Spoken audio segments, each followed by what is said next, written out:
சூப்பரான பிசிபேலேபாத் எப்படி செய்கிறதுன்னு பார்க்கலாமா? ஃபஸ்ட்டு குக்கரில் 1 கிளாஸ் அளவுக்கு அரிசி எடுத்திருக்கேன். கிட்டத்தட்ட 150 கிராம் அளவுக்கு. அதே அளவு துவரம்பருப்பை சேர்த்திக்கலாம். நான் சொல்கிற ரேஷியோவில் ஒரு 4-5 பேர் சாப்பிட்லாம். அரிசி பருப்பு ரெண்டையும் நல்லா கழுவிட்டு நம்ம கட் பண்ணி வச்சுருக்கிற வெஜிடபிள்ஸ் எல்லாம் சேர்த்த ஆரம்பிச்சிடலாம். கேரட், பீன்ஸ், சௌ, தக்காளி, பட்டாணி இதெல்லாம் சேர்த்திக்கலாம். இதுக்கு வெங்காயம் நம்ம சேர்த்த மாட்டோம்.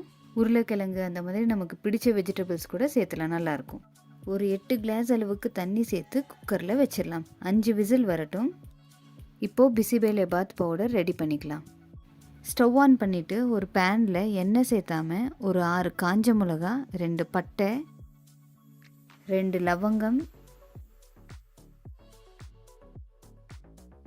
ஒரே ஒரு மராட்டி மூக்கு, இது சேர்த்தலைனாலும் பரவாயில்ல, 2 ஏலக்காய்.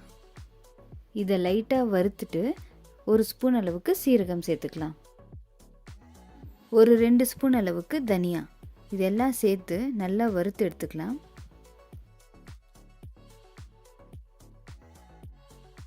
ஒரு பிளேட்டில் ட்ரான்ஸ்ஃபர் பண்ணிக்கலாம். இப்போ ஸ்டவ் ஆன் பண்ணி 1 ஸ்பூன் அளவுக்கு கடலைப்பருப்பு, 1 ஸ்பூன் அளவுக்கு உளுத்தம்பருப்பு சேர்த்து வறுத்துக்கலாம்.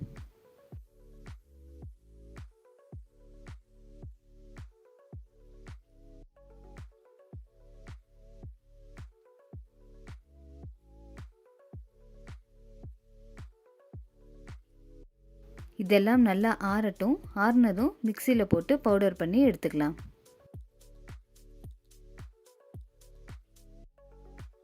சாதம், காய்கறி எல்லாம் நல்லா வெந்திருக்கு. இப்போ இந்த பவுடரில் கொஞ்சமாக தண்ணி சேர்த்து நம்ம குக்கரில் போட்டுடலாம். ரொம்ப கெட்டியாக இல்லாமல் கொஞ்சம் இந்த மாதிரி பதத்தில் இருந்துச்சுன்னா சாப்பிட நல்லாயிருக்கும். வேணும்னா இன்னும் கொஞ்சம் கூட தண்ணி சேர்த்துக்கலாம். தேவையான அளவுக்கு உப்பு சேர்த்திக்கலாம். ஒரு 5 நிமிஷம் போல் நல்லா வேகட்டும். அப்போ தான் அந்த பவுடர், உப்பு எல்லாமே சாதத்தில், காய்கறிலெல்லாம் நல்லா இறங்கும்.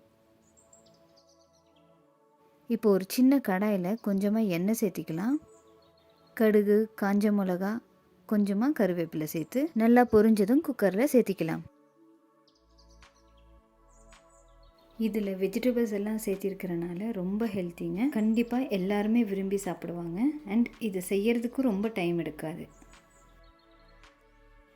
நல்லா கிளறி விட்டுட்டு கடைசியாக 2 ஸ்பூன் நெய் சேர்த்துட்டு கட் பண்ணி வச்சுருக்கிற கொத்தமல்லி போட்டோன்னா பிசிபேலேபாத் ரெடி.